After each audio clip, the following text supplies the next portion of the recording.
Stiamo protestando contro un'ingiustizia che una parte di queste persone stanno subendo, cioè da domani praticamente verranno licenziati dalle loro cooperative perché il neo sindaco eletto Brugnaro da solo ha deciso di non dare la possibilità di una gara d'appalto. Dal 2001 questi lavoratori lavorano nelle biblioteche comunali, negli archivi storici, viene dato un taglio netto alla cultura a Venezia e questo fa sì che queste persone, 18 lavoratori, perderanno il posto di lavoro. Domani le cooperative hanno aperto la procedura di licenziamento collettivo e domani partiranno le lettere di licenziamento.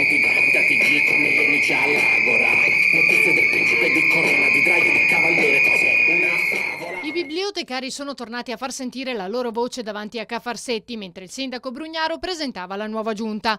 Dopo la decisione presa dal primo cittadino di non rinnovare l'appalto scaduto, i 18 dipendenti si sono messi sul piede di guerra. Questi addetti al sistema bibliotecario sono fondamentali per garantire il sistema stesso, a partire dal suo cuore che è Villa Erizzo, la biblioteca civica di Mestre, e per passare poi alla biblioteca pedagogica Bettini, che è un unicum a livello nazionale, quindi se non ci sono loro non c'è più un sistema bibliotecario in città. I bibliotecari non hanno alcuna intenzione di mollare.